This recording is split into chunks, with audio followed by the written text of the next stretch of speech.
जय हिंद फ्रेंड्स। तो हम पढ़ रहे थे धीर सिंह धाबाई की शिक्षा विज्ञान की बुक, और धीर सिंह धाबाई की शिक्षा विज्ञान की इस बुक में आज हम कुछ शिक्षा विधियों को कवर करेंगे और इसके साथ ही थोड़ा सा अपन आकलन और मूल्यांकन को भी पढ़ेंगे। ठीक है, आकलन और मापन को भी पढ़ेंगे। तो शुरू करते हैं आज का सेशन एक किसी मोटिवेशनल कोट के साथ। ठीक है, तो रामचरितमानस की एक बहुत ही अच्छी पंक्ति है कि अपने संकल्प का कोई विकल्प मत रखिए, है ना। आपने जो भी ठाना है बस शिद्दत से उसमें जुट जाइए। ठीक है, तो शुरू करते हैं आज का सेशन। तो आज के सेशन में देखो हम कुछ शिक्षण विधियों के बारे में पढ़ेंगे और इसके साथ ही अपन थोड़ा सा मापन और मूल्यांकन के बारे में देखेंगे। ठीक है, आकलन और मापन के बारे में पढ़ेंगे। तो आज के टॉपिक में हम क्या क्या कवर करने वाले हैं आज के टॉपिक में, और थोड़ा सा अपन है ना टीएलएम के बारे में भी देखेंगे, टीचिंग लर्निंग मटेरियल के बारे में। ठीक है, तो आज के सेशन में बेसिकली हम 3 बिंदुओं को कवर करेंगे। कौन कौन से 3 बिंदुओं को कवर करेंगे? मैं जानती हूँ आपको बहुत शिकायत रहती है मेरी हैंड राइटिंग से, है ना। कोशिश करूंगी मैं थोड़ा सा बेहतर लिखूं। तो हम यहाँ पे कुछ विधियों के बारे में जानेंगे, शिक्षण विधियों के बारे में, और कुछ अपन टीएलएम के बारे में जानेंगे, टीचिंग लर्निंग मटेरियल के बारे में जानेंगे, है ना। और इसके साथ ही अपन थोड़ा सा आकलन व मापन के बारे में जानेंगे। ठीक है, जैसा कि अपन पेज को सेंटर रख के पढ़ रहे हैं, शुरुआत से ही अपन पेज को सेंटर रख के पढ़े, तो ये कुछ 174 पे गिवन है और ये 175 पे, और ये कुछ 176 और 177 और कुछ 187, क्योंकि ये आकलन और मापन का टॉपिक नया टॉपिक है ना। ये तो हमारे शिक्षण विधियों वाला टॉपिक है, यानी शिक्षण की व्यू रचनाओं से जुड़ा हुआ चैप्टर ही अलग है और वो चैप्टर अलग है। ठीक है, तो थोड़ा सा जान लेते हैं कि शिक्षण विधियां हम कौन कौन सी कवर करने वाले हैं आज, और किन किन टीएलएम के बारे में पढ़ने वाले हैं, और आकलन मापन में हम क्या पढ़ेंगे। ठीक है, देखो शिक्षण की विधियों में हम कुछ बेसिक से विधियां जानेंगे। आप जनरली जानते हो, सिर्फ प्रतिपादकों के नाम वगैरह जानेंगे। और टीएलएम में बस थोड़ा सा ये देखेंगे टीएलएम कितने कितने तरीके के हो सकते हैं, जैसे प्रक्षेपी, अप्रक्षेपी, ये सब कौन सा सर्वोत्कृष्ट होता है और कौन सा सबसे निकृष्ट होता है। बाकी आकलन मापन में सिर्फ परिभाषा वगैरह देखेंगे। देखो 3 पेजेस में बहुत कम इन्फॉर्मेशन होता है, क्योंकि बहुत सारा पेज तो इसी में कवर हो जाता है, मतलब कॉन्सेप्ट समझाने में और कुछ थ्योरी को क्लियर करने में ही कवर हो जाता है। फैक्चुअल बातें बहुत कम आ पाती है, और कॉन्सेप्ट तो अपन जैसे ही हम सेशन में अपन बातों ही बातों में समझ जाते हैं कॉन्सेप्ट को, उसको लिखने की जरूरत तो होती नहीं, और फैक्ट वगैरह मेंशन करने होते हैं ना, तो इस वजह से 3 पेज बहुत ही कम होते हैं। इस वजह से सेशन मुश्किल से हमारा 10 मिनट, कभी 15 मिनट, कभी 7 मिनट भी हो पाता है ना। तो इस तरीके से कुछ ठीक है, तो विधियां टीएलएम और आकलन मापन को अपन क्लियर करेंगे। तो विधियां कौन कौन सी विधियां पढ़ने वाले हैं? देखो विधियों में सिर्फ जैसे व्याख्यान विधि, कुछ विधियां लोकतांत्रिक होती है, कुछ एक तंत्रीय होती है, जैसे व्याख्यान है, अनुवर्ग वगैरह, प्रदर्शन विधि, ये सारी एक तंत्र है, क्योंकि इसमें टीचर सेंटर में। कुछ विधियां जिसमें बच्चा सेंटर में रहता है, जैसे कि शैक्षिक भ्रमण हो जाती है, सूक्ष्म शिक्षण वगैरह हो जाती है, सामूहिक हो जाती है, दल शिक्षण वगैरह हो जाती है, एक स्वामित्व वाली भी होती है, गृहकार्य विधि वगैरह हो जाती है, और कुछ अन्वेषण करके हो जाती है ना। तो कुछ विधियां इनके बारे में अपन सिर्फ प्रतिपादक वगैरह देखेंगे, बहुत ज्यादा है कुछ नहीं, है ना। आप मतलब बहुत ज्यादा इनमें है कुछ नहीं। अब प्रोजेक्ट विधि आप जानते, ये तो अपन एक्चुअली कल वाले सेशन में मैं ना आपको एक पेज बताना भूल गई थी। जैसा कि आप जानते हैं अपन 3 पेज करके डिस्कस करें ना, तो एक पेज हमारा आज वाले सेशन में अपन इंक्लूड कर देते हैं। ठीक है, विधियों वाला पेज है, पेज नंबर तो थोड़ा सा मिस हो रहा है मेरे से, लेकिन विधियां मेंशन है उसमें, तो आज थोड़ा सा उन विधियों के बारे में भी डिस्कस कर लेंगे। जैसे कि एक किलपेट्रिक की प्रोजेक्ट विधि आ जाती है, और कुछ अपने एक कुछ बहुत माइनर सी विधियां वैसे तो, प्रोजेक्ट विधि वगैरह, और कुछ ठीक है, तो थोड़ा मैं बता दूंगी उस बारे में भी आपको। बाकी टीएलएम में तो देखो कौन से अप्रक्षेपी है, कौन से प्रक्षेपी है, और कौन सा प्रक्षेपी में भी प्रक्षेपी में भी एक सिंगल मतलब 2 डायमेंशनल होता है, 3 डायमेंशनल, जैसे कंप्यूटर वगैरह 2 डायमेंशनल स्लाइड शो हो गया। बाकी आकलन मापन की परिभाषा देखो, आकलन क्या होता है? सूचना गैदर करना आकलन होता है। मापन क्या होता है? चीजों को अंक, संख्या, मात्रा में व्यक्त करने का मापन होता है। अलग अलग विधान अलग अलग तरीके से परिभाषित करते हैं मापन को। मापन के लिए ये भी कहा जाता है कि इससे आपका व्यक्तित्व संतुलित हो जाता है। देखो अजीब सी बात, लेकिन परिभाषा है इसकी कि मापन से आपके व्यक्तित्व को संतुलन मिलता है, मतलब संतुलित व्यक्तित्व प्रदान करने में मापन का योगदान होता है। मे भी कैसे, लेकिन है भाई, ये परिभाषा कुछ मील के द्वारा दी जाती है, संतुलित व्यक्तित्व वाली। कोई ऐसे भी कहता है मापन को लेकर के कि मापन बेसिकली एक कुछ बहुत सी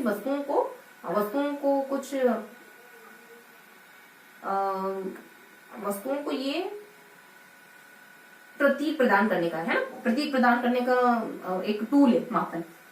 वस्तुओं के बहुआयामों को प्रतीक प्रदान करना, ऐसी कुछ परिभाषा दी जाती है।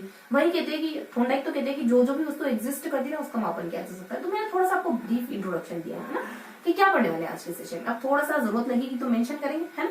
तो देखो वीडियो में हम थोड़ा सा वीडियो को मेंशन कर देते हैं। प्रतिपादक वगैरह ज्यादा कुछ नहीं देखना, कुछ विधियां हैं, ऐसे ध्यान रखो, सारी विधियां ऐसे है ना। और कुछ ऐसी विधियां हैं जिसको आपने जनरली सुना नहीं होगा, उसको थोड़ा सा पहले मेंशन कर लेते हैं। जैसे कि एक हो जाती है स्वामित्व वाली विधि, स्वामित्व वाली विधि, है ना। इसके प्रतिपादक ब्लूम माने जाते हैं और इसमें समूह बनाकर सीखा जाता है। एक केरन करके होती है और इसके प्रतिपादक केरन ही माने जाते हैं, है ना। अमेरिका के केरन माने जाते हैं जिसमें चीजों को छोटे खंडों, मतलब ये चाइल्ड सेंटर्ड विधि, इसमें बच्चा सेंटर में रहता है। स्किनर के अभिक्रमिक तन्निर्देशन के बारे में जानते हैं ना, ठीक वैसी विधि होती है। अभिक्रमिक तन्निर्देशन में क्या होता है, एक टूल आपके सामने होता है, उस पर आपको एमसीक्यू सोल्व करने होते हैं, अगर सही निकलते हैं एमसीक्यू तो आपका कॉन्फिडेंस बिल्ड होता है ना। तो कुछ ऐसी विधि केरन की भी, और जिसमें बच्चे छोटे छोटे समूह में और पुनर्बलन लेते हुए, है ना, इस तरीके से सीखते हैं। मतलब चाइल्ड सेंटर्ड विधि। बाकी कुछ कुछ विधियां बहुत इजी गोइंग हो जाती है जो अपन जनरली जानते हैं, जैसे सूक्ष्म शिक्षण वगैरह हो जाती है ना। इसके पासा और शाह इसकी विद्वान है, प्रतिपादक आई मीन पासा व शाह कहते हैं। वहीं कुछ शैक्षिक भ्रमण हो जाती है, शैक्षिक पर्यटन कहो, सरस्वती यात्रा कहो, है ना। इसके कुछ पेस्ट्रोलॉजी भी माने जाते हैं और कुछ प्रोफेसर रेने भी माने जाते हैं, ठीक है, रेने। और कुछ कुछ अपने सामूहिक हो जाती है, सामूहिक रूप से सीखना। ये 2-3 तरीके का हो सकता है, जैसे औपचारिक या अनौपचारिक, इसमें कुछ प्रतिपादक खास है नहीं। और यहाँ अपने कुछ एक समूह में अपन, है ना, समूह में सीख सकते हो। उसके बाद कुछ समस्या समाधान हो जाती है। समस्या समाधान वाली जो विधि है ना, इसके प्रतिपादक जॉन डीवी माने जाते हैं, जॉन डीवी करके माने जाते हैं, ठीक है, ऐसे ध्यान रखो। वहीं कुछ और विधियां देखें अपन तो स्वामित्व है, केरन है, सूक्ष्म शिक्षण है। और देखो ऐसे अपनी देखो सामूहिक हो जाती है, समस्या समाधान हो जाती है, शैक्षिक हो जाती है, सूक्ष्म शिक्षण हो जाती है ना। तो कुछ बेसिक विधियां हैं जिनके प्रतिपादकों के नाम ध्यान रखें, बहुत ज्यादा नहीं। बाकी ये तो अपने लोकतांत्रिक विधियां जिसमें बच्चा सेंटर में होता है। अब कुछ विधियां ऐसी भी जिसमें टीचर सेंटर में होता है, जैसे व्याख्यान विधि। देखो यहाँ यही मेंशन है, तो क्या करें, यही पढ़ना होगा अपने को। व्याख्यान विधि हो जाती है, प्रदर्शन विधि हो जाती है। व्याख्यान की प्रतिपादक कोई नहीं है ना, प्रदर्शन आप जानते हो, कोई वस्तु वगैरह दिखाना। और अनुवर्ग विधि हो जाती है, अनुवर्ग में एक ग्रुप बना दिए जाते हैं बच्चों के छोटे छोटे, और उनको पढ़ाया जाता है ना। छोटे छोटे ग्रुप बना दिए जाते हैं, बच्चों को ग्रुप्स में डिवाइड करके पढ़ाते हैं, ठीक है। तो ये कुछ अनुवर्ग विधि, तो ये कुछ बेसिक सी विधियां है ना, और जो यहाँ मेंशन है। तो ये कुछ थोड़ी सी विधियां थी। अब टीएलएम जान लेते हैं। देखो टीएलएम में बेसिकली कुछ तो होते हैं अप्रक्षेपी, है ना, कुछ होते हैं प्रक्षेपी, कुछ होते हैं प्रक्षेपी, ये कैटेगरी अलग है। और एक हो जाते हैं अपने, एक तो हो जाते हैं शाब्दिक, एक सर्वोत्कृष्ट, ये निकृष्ट कैटेगरी, और एक सर्वोत्कृष्ट कैटेगरी को कौन से आते हैं, उसको अपन क्या कहेंगे, चलो यहाँ अपन कहते थे कि सबसे निम्न कैटेगरी कौन सी, ठीक है, उसको शाब्दिक भी कह सकते हैं। सबसे निम्न कैटेगरी क्या है, व्याख्यान वगैरह देना। सबसे सर्वोत्कृष्ट कैटेगरी कौन सी, मतलब सबसे अच्छी कैटेगरी कौन सी हो जाती है, पर्यटन वगैरह करके, मतलब घूमने वगैरह ले जाना, है शैक्षिक पर्यटन पर ले जाना सबसे अच्छा तरीका। अप्रक्षेपी तरीका चार्ट है, मॉडल है, जिसमें फोकस नहीं गिरता है ना बोर्ड पे कहीं पे भी। प्रक्षेपी में फोकस गिरता है, इसमें 2 डायमेंशनल या 3 डायमेंशनल। 2 डायमेंशनल में स्लाइड शो वगैरह, और 3 डायमेंशनल में कंप्यूटर वगैरह, ठीक है। तो ये कुछ बेसिक सी बातें टीएलएम को लेकर।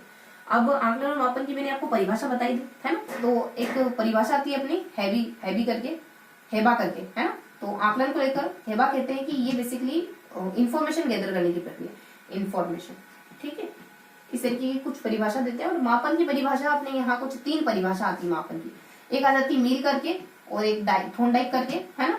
और मील है, थोंडाइक है, और कुछ मोरेन करके आती है ना। तो ये क्या परिभाषा देते हैं, इसको थोड़ा सा सिंबॉलिक तरीके से ध्यान रखोगे। यहाँ अपन, यहाँ सिंबल से ध्यान रखोगे एस, यहाँ ई से ध्यान रखोगे, और यहाँ इक्वल, है ना, इक्वल से ध्यान रखोगे। ये कहते हैं बैलेंस की व्यक्तित्व, जो एक्चुअली व्यक्तित्व क्या अपने मापन जो होता है ना, ये व्यक्तित्व को बैलेंस यानी संतुलन प्रदान करने का काम करता है। वहीं ये थोंडाइक कहते हैं कि जो भी चीज एग्जिस्ट करती है उसको मापा जा सकता है, उसका मापन किया जा सकता है। वहीं मोरेन कहते हैं कि जो मापन की प्रक्रिया है वो एक प्रतीकात्मक प्रक्रिया है, मतलब वस्तुओं को सिंबल देने की प्रक्रिया है। सिंबल क्यों, क्योंकि अगर किसी का वेट 50 केजी है तो किसी के इतने, मतलब 50 केजी के भरे पूरे शरीर को आपने सिंबल दे दिया 50 केजी, ठीक है। तो वो 50 केजी सुनते ही सामने वाला समझ जाएगा, है ना, कि कैसा है वो व्यक्ति, है ना, मोटा है या फिर पतला है। तो एक सिंबल दे दिया ना आपने। तो ये कुछ बेसिक सी इन्फॉर्मेशन आ जाती है, अपनी परिभाषा आ जाती है आंकलन और मापन को लेकर, ठीक है।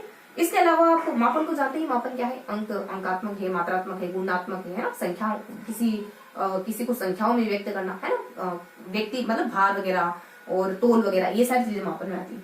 आकलन में सूचनाओं को इकट्ठा करना आकलन की कैटेगरी होती है, ऐसी कुछ परिभाषा दी जाती है, ठीक है। और इसके अलावा मैं आपको एक किलपेटर की योजना विधि के बारे में बताया। हाँ, इसके अलावा कुछ अन्वेषण विधि भी हो जाती है। इसके अलावा देखो 1-2 विधि हमारे अन्वेषण विधि, जिसके प्रतिपादक कौन माने जाते हैं, जिसके प्रतिपादक ब्रूनर माने जाते हैं, ठीक है। इसके अलावा एक ग्रहकारी विधि भी हो जाती है, वो तो लिखने की जरूरत है नहीं, तो सिर्फ प्रतिपादकों के नाम ध्यान रखेंगे। बाकी ये टीएलएम मैंने आपको बता दी है, बाकी आंकलन मापन के बारे में बता दिया। ठीक है, तो ये कुछ बेसिक इन्फॉर्मेशन थी जो इन 3 पेजेस में कवर है। अगर ये 3 पेज आप खोल के देखोगे ना बुक के, तो यही इन्फॉर्मेशन मिलेगी आपको, है। यही इन्फॉर्मेशन ऐसे मिलेगी जो थोड़ा सा याद करने की जरूरत है। बाकी तो बहुत मतलब अंडरस्टूड लेवल की इन्फॉर्मेशन होती है जो हमको जिक्र करने की जरूरत होती नहीं। अब थोड़ा सा एडिशनल बताऊं तो कुछ बातें और होती है, थोड़ा सा ध्यान रखिएगा उनको।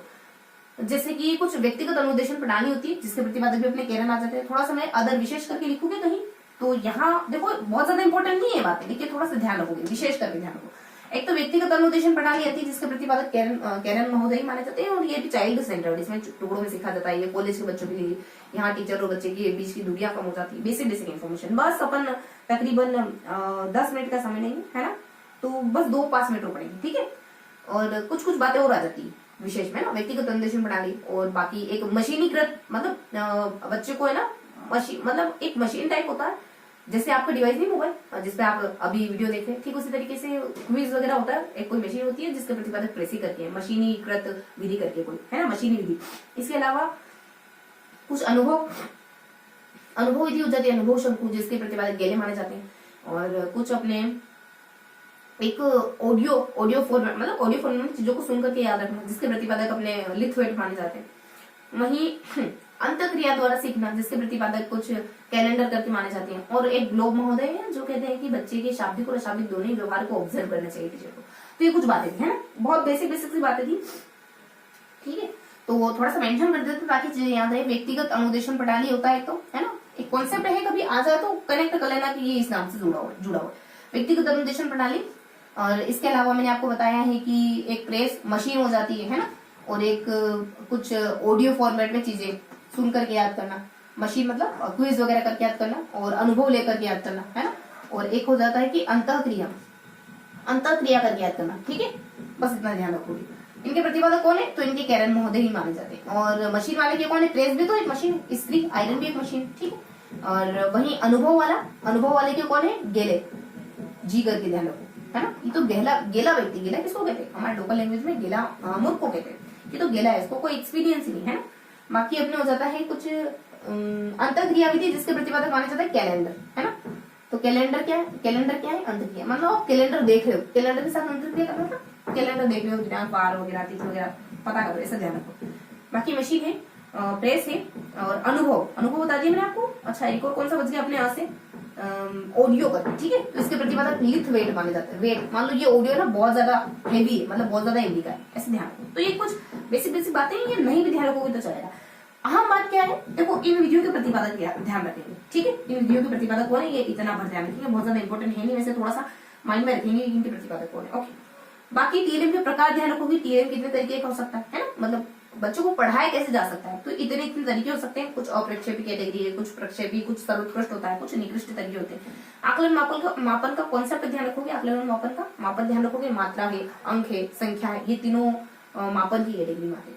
आकलन में सूचनाओं को गैदर करना, सूचनाओं को इकट्ठा करना आकलन की कैटेगरी होती है। ठीक है, बाकी देखो हाँ थोड़ा सा मैं आपको बता दूं, आकलन 3 तरीके का होता है। एक तो अधिगम के लिए आकलन, एक अधिगम का आकलन, एक अधिगम के रूप में ही आकलन, है ना। अधिगम हो रहा मतलब आकलन हो रहा, ऐसा तो कुछ 3 तरीके होता है। बाकी एक और पहलू देखो तो कुछ अन्य आधार के, मतलब बेस कुछ चेंज करो तो आकलन एक खुद के द्वारा किया जाता है, एक सहपाठी के द्वारा, एक टीचर के द्वारा, ट्यूटोरियल के द्वारा, ऐसा करके आकलन के प्रकार बताए जाते हैं। ठीक है, और कुछ आकलन के प्रकार हो गए, आकलन की परिभाषा। ठीक है, तो आकलन देखो थोड़ा सा समझ लो, अधिगम के लिए आकलन थोड़ा सा इसको मेंशन करने की जरूरत होगी, है ना। तो इसको हल्का सा थोड़ा सा ध्यान रखोगे प्रकार करके। आकलन मापन हमने लिखा सिर्फ और सिर्फ परिभाषाओं को देखा है हमने यहाँ पे, थोड़ा सा इसको इसके प्रकार ध्यान रखो। ठीक है, इसको अपन चलो यहाँ विशेष में ऐड कर देती हूँ, है ना। यहाँ आकलन के प्रकार, ठीक है, ये प्रकार किसके, आकलन के। ठीक है, तो थोड़ा सा ध्यान रखोगे आकलन के 3 प्रकार होंगे। कौन से, अधिगम के लिए आकलन, अधिगम के रूप में ही आकलन, अधिगम के लिए आकलन, और अधिगम का आकलन, है ना। अधिगम का आकलन तो जानते हो, जो हमारे पूरे सेशन के एंड में होता है, जो भी आपने सीखा उसका आकलन करना,